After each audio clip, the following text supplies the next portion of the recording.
संत ऐसे होते हैं अपने कष्ट सह करके भी लोगों का कल्याण सोचते हैं। गुरु महाराज ईश्वर को पाए हुए थे, सब दुखों से छूटे हुए थे, लेकिन जर्जर शरीर में भी घूम घूम कर सत्संग का प्रचार करते थे। क्यों करते थे? इसीलिए कि सत्संग से ही जीव सारे दुखों से छूट सकता है। अरबपति बनिए कि खरबपति बनिए।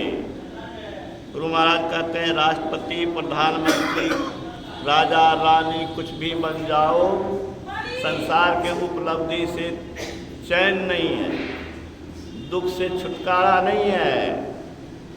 न दुख छूटेगा न डर खत्म होगा। निर्भय वही रह सकता है जो परमात्मा को पाएगा।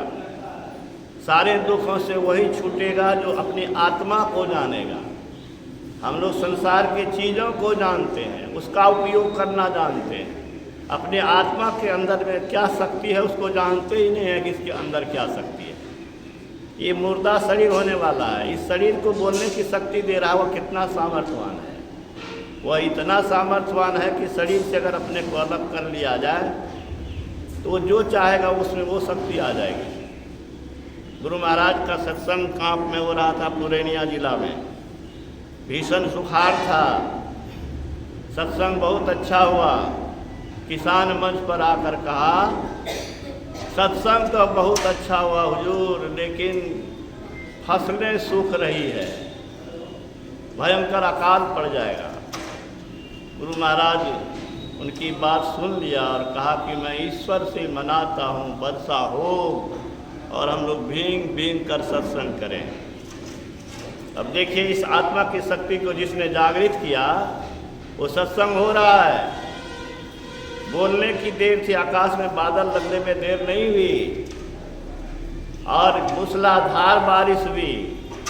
जाड़े में कितने गैर सत्संगी लोग तो भाग गए, लेकिन सत्संगी लोग आरती करने के बाद ही उठे थे।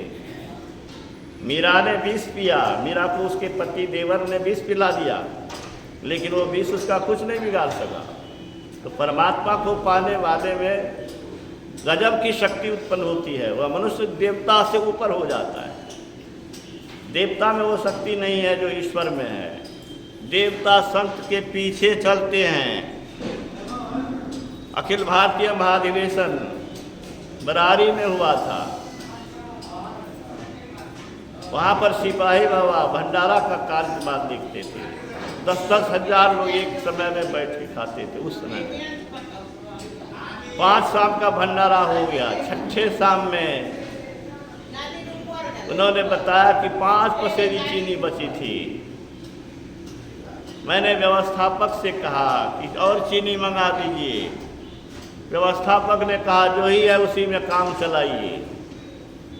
मैं बड़ा चिंतित हो गया, ध्यान करने बैठा। ध्यान क्या करेंगे, मने में सोचते थे कि सब दिन दही पर चीनी पूरा से चला, आज दही में कहीं नमक के जैसा चीनी दिया जाएगा, कैसे होगा।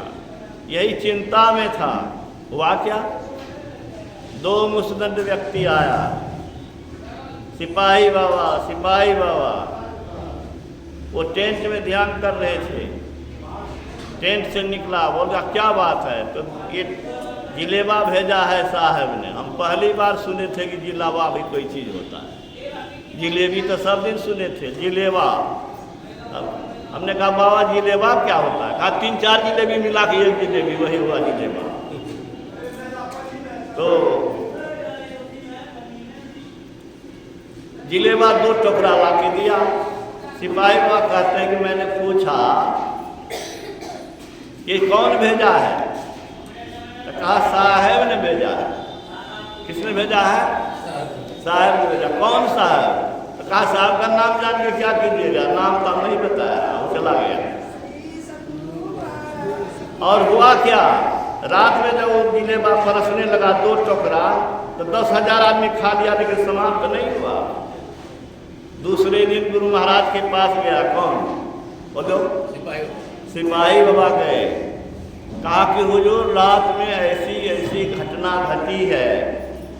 गुरु महाराज ने कहा यह रिद्धि सिद्धि का काम है। देवी देवता आकर के वो उस सत्संग का आयोजन में सहयोग इसीलिए मैं कहता हूँ कि जहाँ सत्संग होता है वहाँ संत आते हैं। इस दरवाजे का अहोभाग्य है।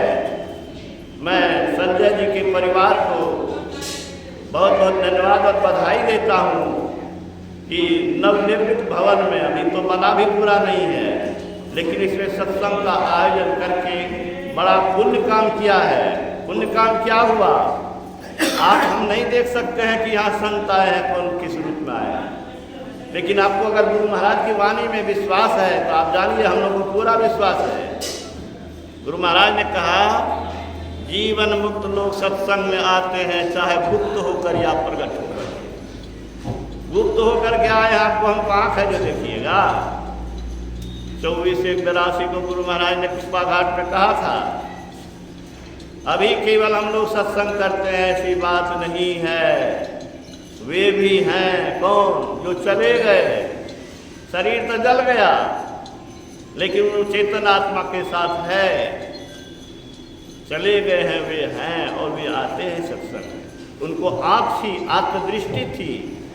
महाभारत का युद्ध हो रहा था, संजय को दिव्य दृष्टि दे दिया महर्षि वेद व्यास ने, और वहाँ का दृश्य दिखाता था, सुनाता था धृतराष्ट्र को। तो ईश्वर की कृपा से दिव्य दृष्टि से भी ऊपर आत्मदृष्टि होती है।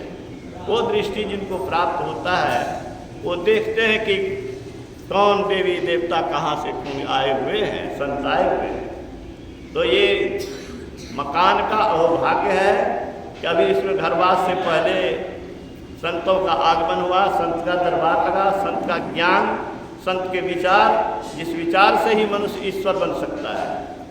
महर्षि जी अगर संत बने, महर्षि जी अगर ईश्वरी शक्ति प्राप्त किया, किस कारण से, कैसे? सत्संग के द्वारा, सद्गुरु के द्वारा, ध्यान के द्वारा, संत मत को अपना करके। इसलिए उन्होंने कहा कि संत मता बिनु गति नहीं, सुनो सकल दे कान, जो चाहो उद्धार को तो बनो संतान। ऐसे दिव्य पुरुष भारत का अहोभाग्य है, इस मधेपुरा जिला का अहोभाग्य है कि इस जिला में ऐसे महान संत पैदा हुए। हमने कबीर को नहीं देखा, नानक को नहीं देखा, सूर को नहीं देखा, तुलसी को नहीं देखा, लेकिन महर्षि में ही को देखा ही नहीं, उनको सुना ही नहीं, उनसे बातचीत भी किया, उनके अनुभव भी मैं कर रहा हूँ। जहाँ कोई रक्षक नहीं होता है वहाँ गुरु रक्षक होते हैं। आपकी पुकार कोई नहीं सुनेगा एक्सीडेंट होने पर, लेकिन आप अगर उनसे जुड़े हुए हैं तो आपकी पुकार सुनेंगे और आपको संकट में सहायता करेंगे। ऐसे ही नहीं हम लोग सत्संग करते हैं। सत्संग जीवन में इसीलिए करते हैं कि उनकी कृपा की अनुभूति हजारों बार हुई है और दृढ़ विश्वास है कि दुनिया में कोई मददगार न हो, लेकिन ये मददगार होते हैं। प्रैक्टिकल के आधार पर मैं कह रहा हूँ, वैसे नहीं कह रहा हूँ। और हर एक सत्संगी ये अनुभव करता है। कौन सत्संगी ऐसा है जो ये लाभ अनुभव नहीं करता है? ऐसे महान संत के विचार को आप गौर से सुनिए।